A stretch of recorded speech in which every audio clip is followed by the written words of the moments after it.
sebagai memberitahu bahwa waktu sholat sudah masuk. Ya. Disunahkan di dalam adzan untuk dikeraskan. Ya, alhamdulillah zaman sekarang sudah dibantu oleh Allah dengan adanya mikrofon. Oleh karena itu sunnah azan hanya untuk laki-laki. Jadi kalau lanang boleh azan. Kalau begitu atau banci, nah tidak disunahkan. Banci asli, bukan banci-bancian. Kalau banci-bancian itu lanang, itu berarti apa? Masih tetap dia sunnah, boleh diwazan. Nah, jadi yang hanya disunahkan untuk azan itu adalah laki-laki. Ngapus tidak adilnya. Nah, kalau memang memerlukan kelantangan suara. Ini yang pertama. Yang kedua, kenapa cuma alasan yang disunahkan azan? Karena ketika azan itu kita disunahkan yang dengar untuk lihat orang yang azan. Ya. Jadi pas mau azan, memang sunnah kita juga azan itu.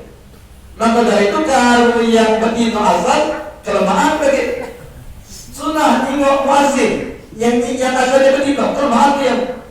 Makanya yang azan hanya laki-laki. Tapi kalau qomat boleh. Laki-laki boleh, perempuan boleh. Tapi selagi tidak laki-laki di sisi mereka para perempuan, misal ibu-ibu ngadakan kajian biasanya sore Jumat dan dua kaji selesai masuk waktu dakati lanang. Dakati lanang yang melok sholat. Misalnya lanangnya begawi galo, dakati narapotnya lagi ketiduran. Nak sholat jamaah sudah boleh ibu tersebut menjadi imam dan siapa komatnya di belakangnya boleh. Kalau untuk komat, tapi kalau azan khusus laki-laki. Jadi azan ini besar kemuliaannya. Bahkan di dalam madhab Imam Syafi'i berbeda pendapat siapa yang lebih mulia antara imam sama muadzin. Di antara para ulama-ulama kita banyak yang mengunggulkan muadzin lebih mulia daripada imam. Saking banyaknya hadis yang menerangkan tentang kemuliaan seorang muadzin. Maka dari itu orang yang paling panjang lehernya di hari kiamat muadzin. Bukan cak jerapah tadi. Arti panjang leher ini paling besar kemuliaannya di hari kiamat. Kenapa? Karena setiap sesuatu yang dengar azannya itu akan menyaksikan untuk dia di hari kiamat. Dan juga hadis, siapa yang azan selama 7 tahun berturut-turut, dia bisa menjadi syafaat untuk keluarganya Dodiko yang sudah pasti masuk neraka. Luar biasanya, tak tanya lagi keutamaan fadilah yang disebutkan oleh Nabi Sallallahu Alaihi Wasallam bagi orang yang mengumandangkan azan. Makanya kalau kita punya kesempatan untuk azan, maka kita berukut. Jangan sampai kita berlalu 1 minggu, 2 minggu, sebulan, 2 bulan, setahun, 2 tahun tidak pernah azan sama sekali. Kenapa? Karena tidak pernah datang duluan. Datangnya pas imam sudah assalamualaikum warahmatullah. Nah, emang karena azan, dia azan lagi. Tak boleh 2 kali azan, ya? Jadi itu. Dan juga syarat azan harus setelah masuk waktu. Kalau belum masuk waktu, belum boleh azan, tak sah azan. Kalau zuhur sudah tergelincir matahari, kalau asar sudah jadi 2 kali lipat bayangan kita. Kalau maghrib tenggelam matahari. Kalau isya sudah tenggelam nega-nega merah di pucuk langit. Kalau subuh sudah terbit fajar. Jadi kalau kita sholat zuhur azan jam 10, nah tidak sah, ribut wong. Ribut wong.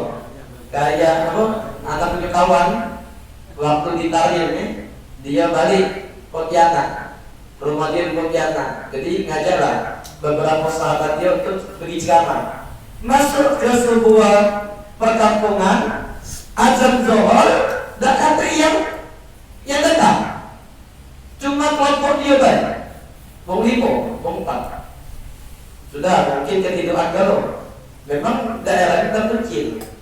Asar azan datangnya datang. Maghrib kosong lagi. Mana manusia di sini? Padahal banyak manusianya. Isya sepi. Sepi. Ya kan? Apalagi subuh. Terkuliah azan kesiangan. Bagi kepala aja. Gentak lainnya gantanya. Jam 9 azan. Kan? Tadi kepala. Zuhur tepat waktu datang. Asar dakati juga. Maghrib isya subuh. Apalagi jam 9 pagi azan dia. Ketika baru dihidupkan di Allahu Akbar, Allahu Akbar, datang kalau tani yo Allahu Akbar, Allahu seluruh pokoknya orang-orang yang habis sampai masjid itu berdatangan. Masya Allah, sukses kata dia. Tak pernah kata dia, sukses aku kata dia. Langsung bukan sholat tapi datangnya nak nyerbu dia. Langsung diberhentikan. Ngaku kau ini azan jam 9 ngantuk, bukan digawat sengaja. Ngapa sengaja? Ya kamu kalau aku azan tepat waktunya kita datang. Giliran aku azan saya ini datang, alhamdulillah. Dengan apa? Dengan aku azan belum masuk waktu jam 9 ini datang galau kan? Jadi pikirlah kepala desanya itu. Ya benar juga, kita memang yang salah. Selama ini kita azan berkumandang tapi tak ganti yang nak datang ke masjid. Jadi alhamdulillah semenjak itu galak datang galau ke masjid yang kosong dari jamaah tersebut. Jadi memang tidak sah. Jangan dibantahkan sesuai. Ya, saya galak azan di sini. Jangan dibantahkan. Bahaya lagi nyali asal lo. Asal ganjil ini. Terpaksa tidak kabarin untuk kita ngomong. Jadi tepat waktunya ya. Kalau bisa tepat waktu azan itu tetap didatangi. Jangan sampai kosong musola kita. Karena kalau kita azan dan kita datangi luar biasanya. Saking mulianya sebuah kampung yang di sana dikumandangkan azan, dengar azan itu setan berlari. Sampai-sampai digambarkan di dalam hadis setan itu alaihi durab, tekuk-tekuk dia berlari. Kalau berkampung di sana dikumandangkan azan, tekuk-tekuk dia. Saking takutnya dengan kumandangkan azan itu. Tapi jangan sampai kalau ada sebuah waktu yang dekat musola ini memandangkan azan, maka setan salat alaihi. Dia menguasai kampung tersebut. Sehingga kalau sudah dikuasai oleh setan, maka bencana akan datang. Maka dari sinilah Imam Nawawi di dalam kitab-kitab beliau mengatakan yang namanya sholat jamaah dan azan itu hukumnya fardhu kifayah. Tapi fardhu kifayah itu yang harus syiar. Sekiranya dengan ada perkumpulan azan dan perkumpulan sholat jamaah itu nampak syiar pengerjaan sholat di kampung tersebut dan baru gugur dengan adanya itu, maka gugur dosa dari seluruh uang yang ada di kampung tersebut. Walaupun Imam Rafi'i katakan sunnah muakkad, sunnah yang sangat ditekankan untuk dikerjakan dalam satu kampung. Tapi antara Imam Nawawi sama Imam Rafi'i kebanyakan ulama milih Imam Nawawi. Ngapa? Karena lebih beliau itu wara dan lebih dikenal dengan ahli hadisnya. Maka dari itu lebih dipilih yang beliau berpendapat fardhu kifayah. Apa arti fardhu kifayah? Kalau sikap baik kerjakan maka gugur tua. Tapi kalau terkati gagal-gagalnya berdosa gagal.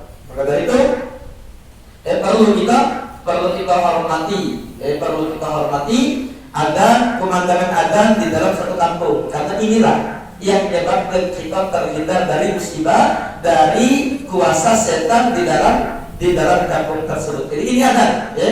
Jadi harus ada pemandangan adan dalam satu kampung. Nah begitu juga sunnah hukum iqamah. Nah yang iqamah di dalam madhab kita dan bahkan di dalam madhab yang lain, sunnah bagi yang adzan.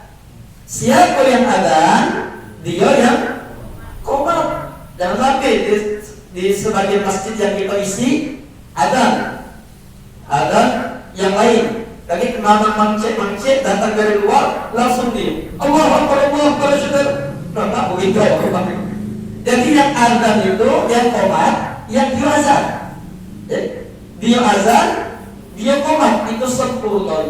Walaupun tak jadi masalah, tidak berdosa selagi dia qomat. Tapi afdalnya siapa yang qomat dan siapa yang adzan, dia yang qomat. Disuruh dia, misalnya si pulang yang adzan, pulang itu juga yang qomat.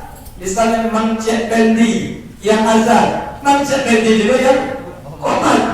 Jangan sampai Cek Pendi yang azan menyantuk yang qomat. Jadi tidak disunahkan. Dan begitu juga sunnah di dalam qomat, kita seperti sunnah dalam azan. Saat azan kita disunahkan yang dengar untuk menjawab, untuk menjawab. Imam azim ngomongkan Allah Akbar, kita Allah Akbar. Kayak Imam Ghazali ngajarkan dalam kitab Bidayah itu. Kalau asyhadu an la ilaha illallah, asyhadu an la ilaha illallah juga. Asyhadu anna Muhammadar Rasulullah. Nah, ketika hayya 'alas shalah, hayya 'alal falah, kita jawab la haula wala quwwata illa billah. Kalau dia dalam salat subuh ditambahkan as-salatu khairun minan naum, kita jawab shadaqta wa barakta, atau ditambah wa ana ala dzalika minasyahidin. Atau pendapat Imam Nawawi juga dalam kitab Adkar, as-salatu khairun minan naum, juga as-salatu khairun minan naum, tak jadi masalah. Allah Akbar, la ilaha illallah, kita baca doa setelah itu sunnah dalam adzan. Nah, begitu juga dalam qomat. Ketika mungkin yang mengumandangkan qomat itu Allah Akbar, kita juga Allah Akbar jamaah, seperti kita jawab azan. Makanya kapan kita berdiri, para ulama madhab mengatakan kita berdiri ketika selesai orang yang qomat itu mengumandangkan qomatnya. Allah Akbar, kita jawab. Asyhadu an la ilaha illallah, kita jawab. Asyhadu anna Muhammadar Rasulullah, kita jawab. Hayya 'alas shalah, hayya 'alal falah, kita jawab la haula wala quwwata. Allah Akbar, baru kita tegak. Ini sempurna. Walaupun sebagian lain ada yang mengatakan ketika kita dengar hayya 'alas shalah, atau ketika kita dengar qad qamatis shalah. Tapi mu'tamadnya kapan kita berdiri? Ketika selesai qomat. Nah, apa kalau kita sebelum qomat, saat qomat tadi kita jawab. Kita jawab apa yang dikatakan oleh yang mengumandangkan qomat. Ini. Jadi adzan di qomat. Kalau adzan fungsinya untuk tunjuk tahu masuk di waktu sholat, kalau qomat ngasih tahu bahwa sholat akan didirikan. Sunnah hukumnya bagi setiap orang sholat. Begitu juga sunnah untuk terkhususnya mereka yang berjamaah. Mereka yang berjamaah, sunnah hukumnya berambisi mendapatkan shaf yang pertama. Jadi kalau kita mampu untuk dapat shaf yang pertama, luar biasanya. Kalau manusia dia tahu apa yang akan diberikan oleh Allah bagi orang yang dapat shaf pertama, pasti mereka akan berambisi mendapatinya, walaupun harus saling bergocok. Kata Nabi SAW, walaupun harus berbunuhan. Demi apa? Demi mendapatkan shaf pertama. Jangan sikit zuhud. Urusan akhir jangan zuhud. Urusan akhir tak apa-apa lah, bagi tua kita butuh ngalah, jangan sampai kalah. Kita harus dapat shaf yang pertama. Kenapa? Karena kemuliaannya sangat besar. Karena pertama kali yang dipandang oleh Allah dengan keredoan itu adalah bumi yang ada di shaf pertama. Kalau sudah Allah pandang dirinya, maka tidak akan mungkin mengadab di dia. Kalau tiap hari Sop kedua, sop ketiga, kadang-kadang sop terakhir terus. Kapan sop pertama? Ini rugi. Kalau dalam satu minggu tidak pernah kita berada di sop pertama. Ustaz, kalau musola aku sop pertama terus kenapa? Wong yang sholat cuma 5 iko. Gimana? Betul juga kita. Ini perlu diperhatikan. Musola-musola seperti ini. Jangan sampai kosong musola kita. Jadi harus kita dapatkan sop yang pertama. Nah begitu juga sunnah sebelum sholat diupayakan kita dapat takbiratul ihram bersama imam. Kata Nabi Muhammad SAW, likulli syai'in safwa. Setiap sesuatu ada intisari.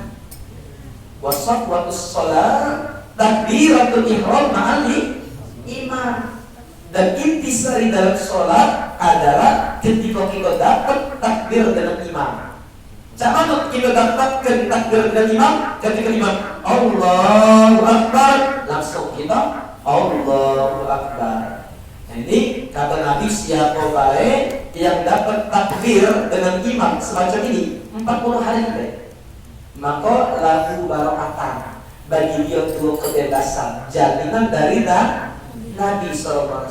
Apa dua kebebasan ini? Pertama, dia dibebaskan dari sifat kemunafikan. Di dalam dirinya itu pasti 100% tidak ada sifat kemunafikan. Yang kedua, dia terbebas dari api neraka. Api neraka dijauhi oleh Allah dengan berkat 40 hari dia dapat takbir bersama imam. Makanya guru kita Sayyidina Habib Umar bin Habib, pengarang kitab Maulid Adiyah yang kalian baca tadi, setiap sholat kita dengan beliau mengingatkan terus. Sama kata Habib Umar, idza ra'aita talibal ilmi lam yahdis ala takbiratul ihram ma'al imam fadfut yadaka minhu.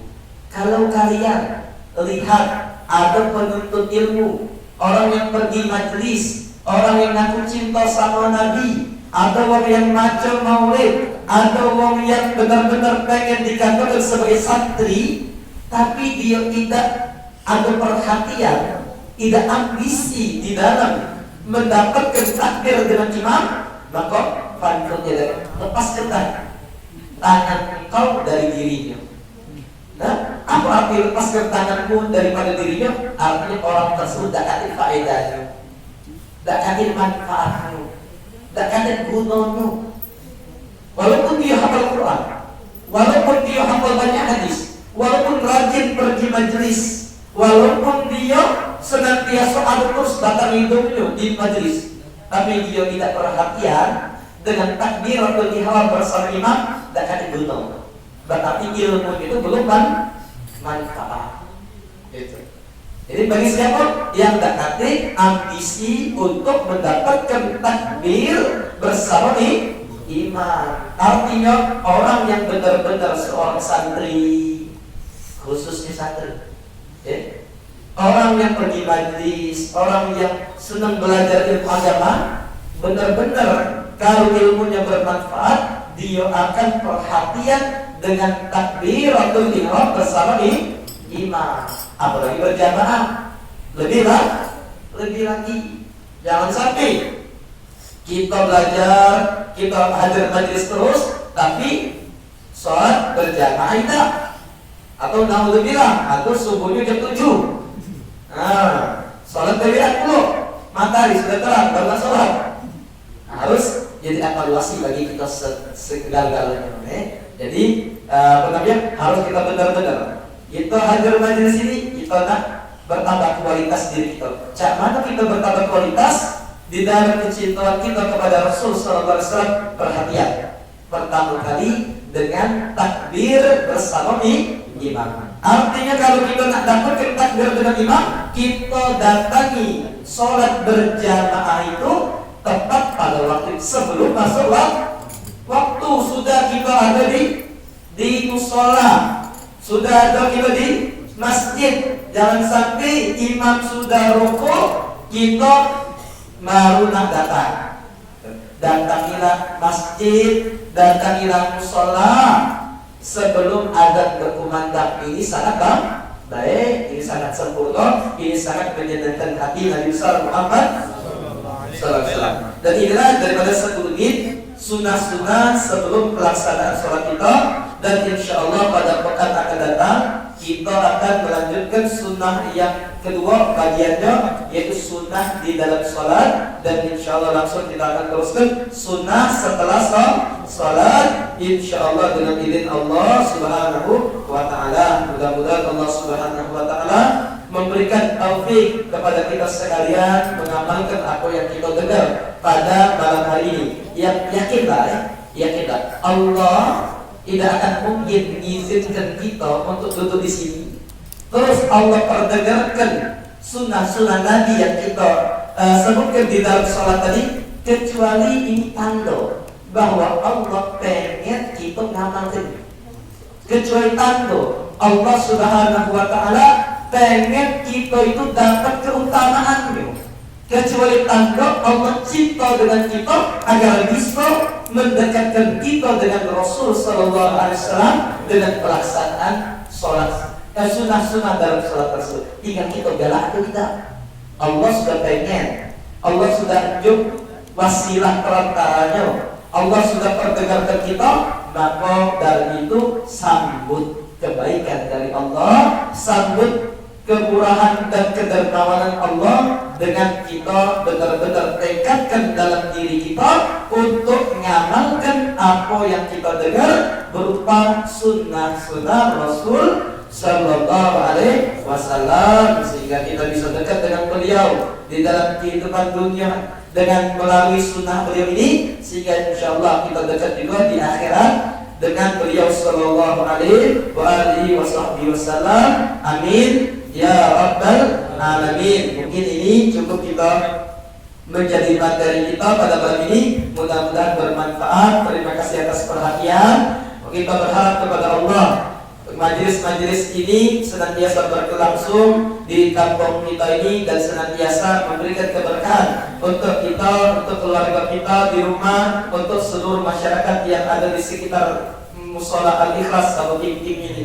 InsyaAllah di antara kita dan mereka sekalian yang masih mempunyai dosa, mudah-mudahan kita meminta kepada Allah agar tidak kita keluar kecuali dosa kita diampuni segalanya oleh Allah subhanahu wa ta'ala. Yang punya aib ditutup aibnya oleh Allah. Yang ada penyakit di antara kita, keluarga kita, saudara diri dan kerabat kita, diberikan kesembuhan yang sempurna oleh Allah subhanahu wa ta'ala. Di antara kita yang punya hajat belum terkabul doanya malam ini, dikabulkan dan diluruskan oleh Allah subhanahu wa ta'ala. Di antara kita yang masih mempunyai permasalahan yang terlilit gulu kita, mudah-mudahan diselesaikan